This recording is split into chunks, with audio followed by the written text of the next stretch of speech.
The Weird Circle. In this cave by the restless sea, we are met to call from out the past stories strange and weird. Bellkeeper, toll the bell, so all may know we are gathered again in the Weird Circle.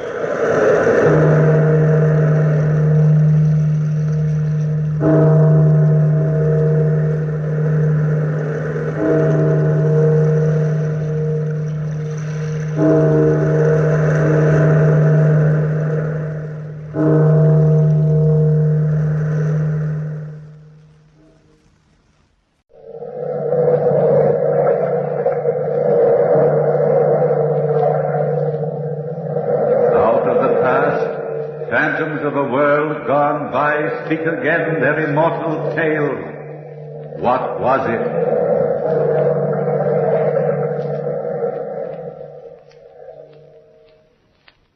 All right, then. What was it? What was it? Nobody knows. But the house was haunted by something or somebody. The boarders here at Mrs. Dimity's boarding house didn't believe in ghosts either, myself included. But we were curious about them. That's why we voted to move into the old brownstone house on 49th Street. And once we were in, we were still convinced that ghosts don't venture abroad in a New York tenement building. The only one who wasn't quite convinced that ghosts exist only in storybooks was old Mrs. Dimity herself. But her favorite roomer, young, handsome Ned Saunders, and myself, I'm Dr. Hammond, we refused to believe the ghostly nonsense. Anne Mitchell, the young sculptress who lived there, was frankly curious, while the Countess Harkavy, a fortune-teller of some renown and a psychic of questionable fame, was delighted at the idea of living in a haunted house. That was in a business way, of course. It was around 11 o'clock at night when the boarders, who were then assembled in that dark, dreary living room, first heard what some claimed was a ghostly presence.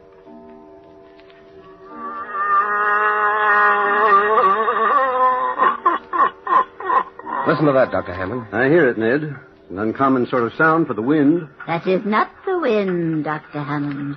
It is the cries from the spirit world. I feel it in the marrow of my bones. Oh, say, Countess, can't you feel things in a more comfortable place? Bone structures always struck me as a most uncomfortable place to have a feeling going on. Listen, all of you. Listen. Oh, skip it. Ned, will you pass me that magazine on the shelf next to you? I think any kind of reading will be preferable to listening to old psychic ears rambling. Sure thing. There you are, dear. You really think this house is haunted, Countess? Yes, I do. It would be a fortunate thing for your business if the United States of America could be made ghost-conscious. Dr. Hammond, you'll live to regret that remark. The Countess will take you seriously. I am serious. And talking of taking things seriously, when are you going to start taking me seriously, Anne? When you start to make a living, Ned. Oh, someday I hope I won't have to try and sell my sculptures. All art is conceived out of the fires of struggle. Well, I'm tired of struggling. Oh, if I could just create something out of the ordinary for an art exhibit, I could make a couple of $100. I've been working 3 months for an idea, and I haven't done a thing. My poor dear Anne, as long as you doubt the extraordinary, how can you create it? She's got you there, Anne. Yes, she has, Dr. Hammond. Well, what would you suggest as a good subject for Anne to sculpt, Countess? Well, a denizen of the other world, perhaps? Oh, sure. That's rather a hot place for a girl to venture in order to sculpt the devil, isn't it? Don't speak so lightly of His Satanic Highness. No one knows where the devil's hand may be next. How about sculpting me, Anne? I'm an extraordinary young man. That you are, darling. Extraordinarily broke, at any rate. Oh, the woes of the world revolve on that ugly stuff called money. People take money much too seriously, Ned.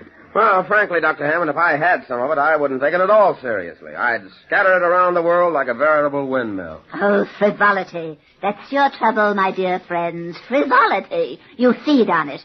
Here in this very house is a poor, earthbound spirit, and yet you ignore it. Come, Countess, you don't expect us to take it seriously? I expect nothing. What do you expect us to do? Call the spirit in and ask him to sit for me? Possibly, Anne. Possibly. Come, Countess, you're joking. I have never been more serious in my life. I think we ought to hold a seance and command the spirits to enter the room. That would be interesting, at least scientifically so. Oh, nonsense, Doctor. Besides, Mrs. Dimity would never stand for it. Ever since she moved us into this house, she's been scared stiff of the very idea of spirits. Have you seen the amulet she's been wearing? Yes. She carries it around like a sword. Why don't we ask her? Oh, we were just talking about you, Mrs. Dimity. Oh, dear. I tell you, I just can't stand being alone in my room. I just know something was in there with me, Anne. I just know it. The spirits probably have been attracted to you, Mrs. Dimity. I've always felt you're strongly psychic. Oh, don't say it, Countess. Don't even think about it. It was all a mistake, moving into this house. All a mistake. I've just never been as nervous. Dr. Hammond, feel my pulse. Feel it.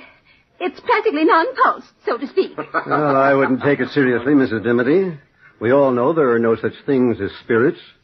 You see, we've been talking about the ghost for so long that at times we half believe, but that's purely imagination. It wasn't imagination at all, Dr. Hammond. You know very well there are only 5 of us living here. You 4 were downstairs, and I was alone upstairs, and, I did hear footsteps in the hall. I opened the door, and I felt something cold touch me. Ah, you see, I knew it. Oh, listen. Oh, it came from upstairs. Listen, all of you. Ah, and was that also the wind, Dr. Hammond? I don't know, Countess. What do you think, Ned?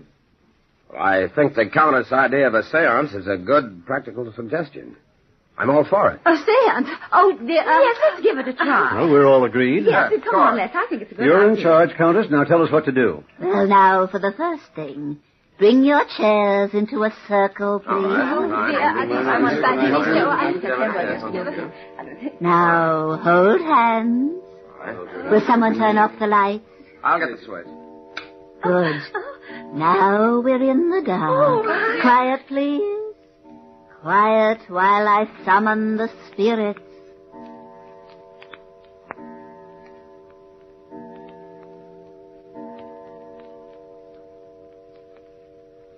It is midnight, O spirits, midnight. Enter the portals of our room and speak to us. Speak to us. We are gathered to commune with you who have passed on. Withhold not your secrets. Speak. Speak. It is I, Countess Harkavy, asking you to descend to this mortal plane. Answer me. Answer me. If my Uncle Ezekiel's in the room and wants to talk to me, I'd talk to him, Countess. Yes, Mrs. Dimity. Ned, stop squeezing my hand. I'm not squeezing your hand, Anne. Or whatever you're doing, stop doing I'm not doing it. anything. Ouch, doggone it. What's the matter with you, Anne? You're so coy, pinching me now. I'm not pinching you. My hands are in my lap. Well, who's ever sitting next to me? Stop it. Dr. Hammond. I'm sitting across from you, Anne. Mrs. Dimity. Oh, dear. I wouldn't have the courage to squeeze anybody's hand at this point. Ouch. Well, whoever it is. Turn on the light, somebody. Turn on the light. No. Somebody's got hold of my hand. Don't turn on the lights. The spirits have entered the room and are attracted to you, Anne. To you. Oh, please turn on the lights, please. I'll do it, Anne. I'll do it. Oh, let go. Oh, There's nobody sitting next to you. That's a vacant chair. but I felt it. Anne, did you imagine it? Imagine what? That somebody squeezed my hand? I imagine nothing. Look at my hand, and tell me that's imagination. What's it, darling? What? Dr. Hammond, look. Her hand is bruised. Yes, it is. Pretty badly bruised. Countess, where were you sitting? Exactly where I'm sitting now, Dr. Hammond, and I haven't moved. You had your chance to do something extraordinary, Anne, but you muffed it. A pity is all I can say. A great pity. The seance is ruined. But, Countess, wait a minute. What for? To try another seance and have you become hysterical all over again? Good night. Dr. Hammond, is it possible that I really was holding the hand of something, or... Anything's possible, Anne, but not very probable. Oh, dear. Oh, dear. I said not very probable, Mrs. Dimity. I think perhaps the Countess has been playing a trick on all of us. It's a cute trick, Doctor. A pretty difficult one. If she wasn't playing a trick, she shouldn't have been so upset when you turned on the lights, Ned. Oh, Doctor, I think you've got a point there. Nothing like a good dash of logic to take the cold chills out of my spine. Well, how could the Countess do it, Doctor? Well, Mrs. Dimity, psychic phenomena is the Countess's business. After all, she makes a living out of calling imaginary spooks from the outer world. I don't think it's very nice of us to try and pry into her secrets. I hope you're right, Doctor. I do hope you're right. Well, I wouldn't worry, Mrs. Dimity. Well, I'm going upstairs to bed. I've had enough spooks to last me for years. Oh, wait for me, Mrs. Dimity. I'll go up with you. Good night, Ned. Good night, Anne. Good night, Dr. Hammond. See you in the morning. Good night, my dear. And don't worry about the spooks. They're purely harmless make-believe. Oh, dear. I'll never sleep a wink, Anne. Well, Doctor, what's the tongue-in-the-cheek look? Oh. Ned, I'm afraid we've had our first touch of real psychic phenomena tonight. But you just said I didn't want to frighten the women. And you believe this house is haunted? Haunted? Well, I don't like the phrase, but in essence, that's the idea. I was wondering if you'd be interested in trying an experiment with me tonight. Certainly, Doctor, anything. But suppose you and I spend the next few nights down here. We'll turn off the lights and wait. Just wait. Perhaps we can invite some trouble. We waited that night through without sleeping, but nothing extraordinary happened, except for the fact that Mrs. Dimity's rocking chair kept rocking all night long, creaking and squeaking as it moved. But the wind could have been responsible for that. The next night and the next and the one after that, we kept our nightly vigil, creeping up to our rooms like thieves just before daylight broke, so that nobody would suspect our secret experiment. On the fifth night of our wait, we heard the rocking chair creaking, creaking, creaking. Doctor. Yes, Ned? That rocking chair couldn't be moved by wind tonight. There isn't a breath of air stirring. I noticed that, Ned. I wonder... Listen. Yes, the clicking stopped. Same as usual. I'll try to get some sleep. I can't. I'm as nervous as a cat over this whole thing. Yes, I'm jittery, too. Ouch, let me... What's the matter, Ned? I don't know. Somebody's attacked me. Help me, Doctor. Help me. It's got its arms around my throat. There, I feel it. We'll find out who this ghost is in a short time. There, I've got his arms, Ned. My throat. Let go of my throat. There. It's free.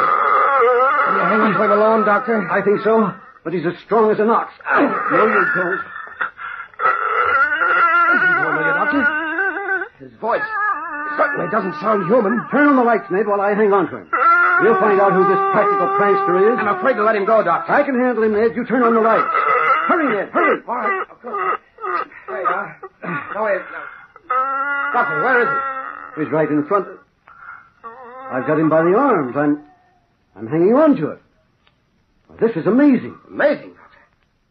Well, we can't see it. It's invisible. Help me, Ned. He's trying to escape. Help! If I could only see him. There we are. I've got it. I've got it. What is it, Doctor? What is this thing?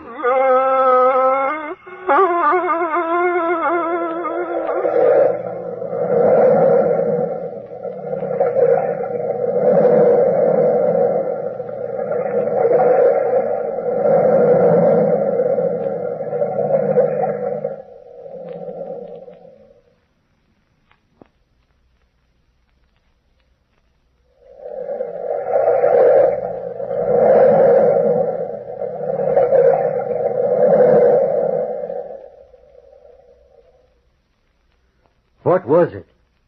I didn't know as I held the grisly thing in my arm. It struggled and sobbed and moaned exactly as a beast would struggle and moan. An invisible beast. That was the horror of it. An invisible beast. I sent Ned to the basement of the old brownstone to get some stout rope. At least we could prevent this horror from escaping. That's what I thought then. Well, Ned returned shortly from the basement and opened the door. Here you are, Dr. Hammond. Oh, quickly, Ned. Bind its legs. I can't hang on to it much longer. Not as young as I used to be. All right, Dr. Halmanic. Somehow I try to hold him on the floor. Yes, of course. There you are, Ned. Now, quickly.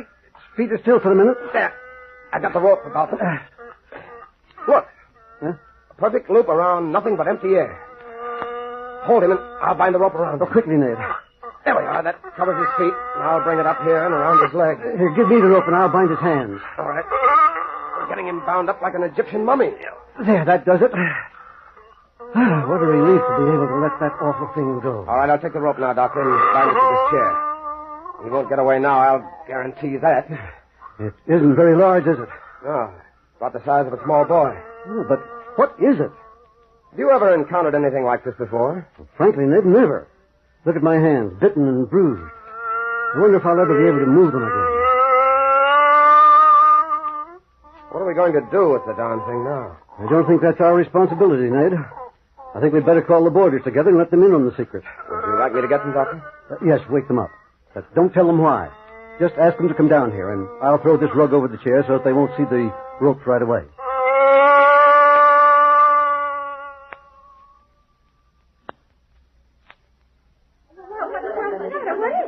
Don't ask so many questions, everybody. Dr. Hammond will explain everything. Oh, good evening, Dr. Hammond. Have you possibly discovered that psychic phenomena does exist? Come in, Countess. Come in, everybody. Don't be afraid, Mrs. Dimity. What's that? I'll explain it in a minute. Explain it, Dr. Hammond? Sit down, everybody, please. No, Mrs. Dimity, not in the rocking chair. Oh, dear me. I'm afraid we're in for a revelation this evening. Ned, please close the door. Right. Strange are the ways of the world. Yes, Countess. The ways of the world are very strange. Mrs. Dimity, and the Countess has been correct about this house. There is something in it. There's nothing to be frightened of, Mrs. Dimity. Oh, spirits are often kind. Indeed, they're friendlier than many mortals. This isn't exactly a spirit, Countess. What do you mean? Exactly what I say. It's a beast of some kind. Oh, the doctor, is it in this room? Mrs. Dimity, please. Yes, Anne, it's in this room, in that rocking chair. I threw a rug over it. Oh, unfortunate spirit. If you wish, Countess, remove the rug. Yes, of course.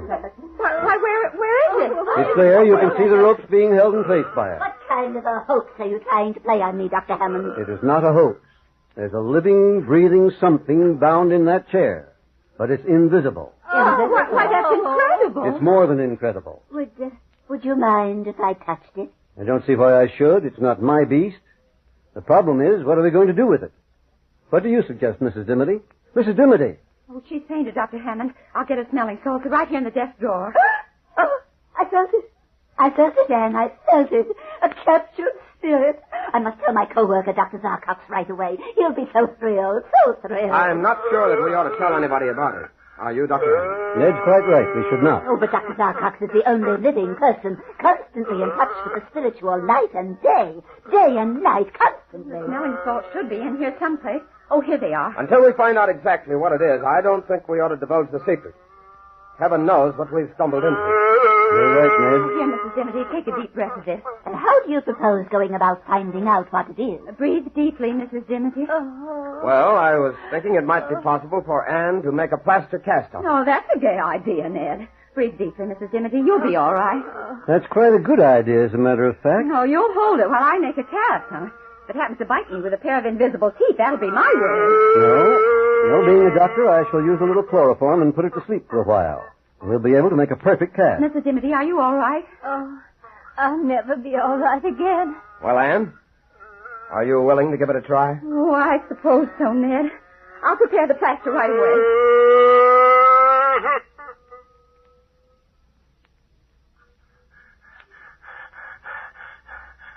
There we are, Anne. The chloroform has worked perfectly. Whatever it is, it's asleep.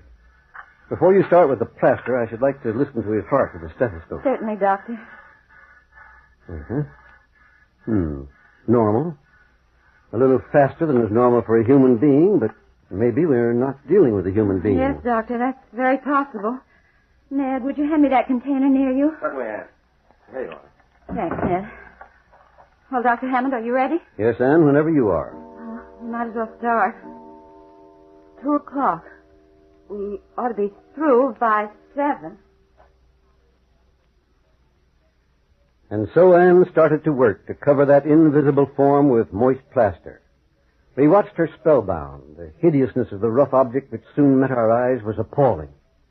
Anne's hands shook perceptibly as she forced herself to complete what she had started. Minutes changed into hours. The mold was completed, and we had a rough idea of this figure. Then Anne allowed the mold to dry. By morning, we had a rough facsimile of the invisible beast.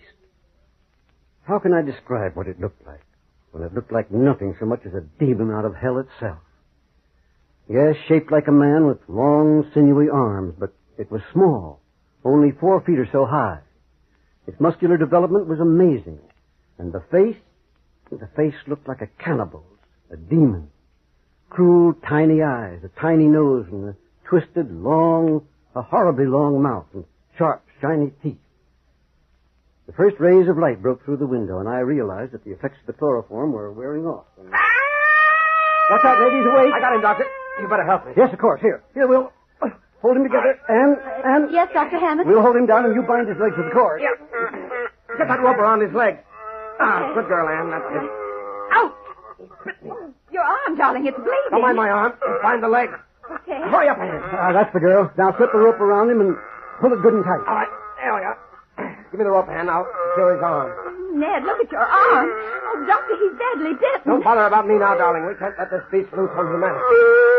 That face you've done, Anne, looks like the face of a man-eater. Yeah, it does. Give me a hand, Dr. Hammond. We'll put it back in the chair and tie it.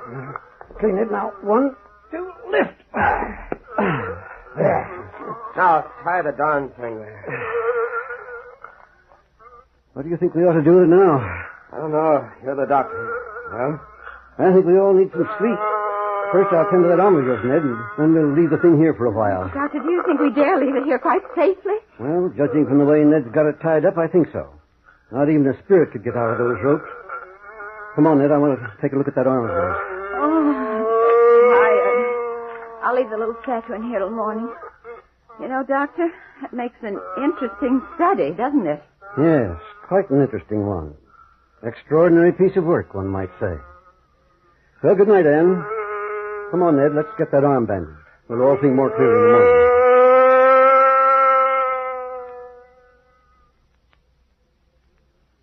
We thought we could think more clearly after some sleep. And so the days went by. Ned and Anne and I stayed with that invisible beast constantly. I took test after test. Its heart condition, its breathing, every test I took baffled me completely. For this invisible beast reacted to every test exactly as a reptile would react. Or to be more specific, a python, a type of snake which swallows an animal or a man whole and then digests it. As the days passed, we realized that since this was living matter, it must eat. We tempted it with every kind of food imaginable, tried force-feeding it, but the animal never swallowed one bite of food. And then one evening, all of us were collected in the living room when those horrible sounds started. Oh, I tell you, Ned, it's hungry. Anne, darling, we've tried feeding. But you've got to get it out of this house. I can't take it any longer. Capturing a spirit will evoke the anger of the gods. My advice to you is to let it go. That's not very good advice, Countess. Whatever this is, it would be fairly dangerous news. Oh, isn't there anything we can feed it? It must be suffering horribly, Doctor. No food or water for 2 weeks. Yes, Anne, there is something we can feed it, but unfortunately or fortunately, we can't. What are you talking about, Doctor? Human flesh, Ned. This creature is a man-eater, an invisible man-eater. There's only one thing for us to do. Call the police and the medical society and turn it over to them. There's nothing more we can do. Oh, you'll regret this, Doctor. You'll regret it. You can't evoke the anger of the spirit world without payment in full. Anne, will you make the call? Certainly, Doctor. I'll go with you, darling. Don't tell them anything about it. Just ask them to come over here immediately.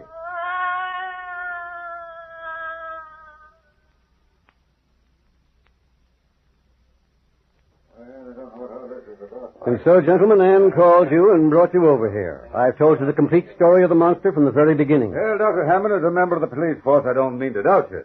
But where is this invisible monster? It died of hunger 10 minutes before you arrived, Sergeant. Well, where is it? On the floor, here, next to my foot. You can feel it even if you can't see it. Here, put your hand down here. All right. Sergeant, feel this. It feels like a dead man. I tell you it does. Look at that. Sure, Doctor. What kind of a trick are you trying to play on it? Trick, Sergeant? Take my word for it, it's no trick. You felt it yourself. Many people know how to make a mass of material appear invisible. Chemistry can give you a lot of explanations of that kind of a hoax. It's no hoax, gentlemen, on my word of honor. It's no hoax. Tell us a better story.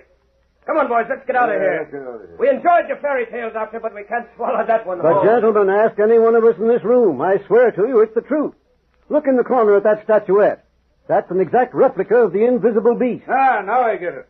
You're trying to get some free publicity for the art exhibition at the museum. No, gentlemen, I made that plaster cast myself from the invisible monster. Dr. Hammond's telling you the truth. Yeah? Well, if it's the truth, what was it? What was it? Frankly, gentlemen, I don't know what it was.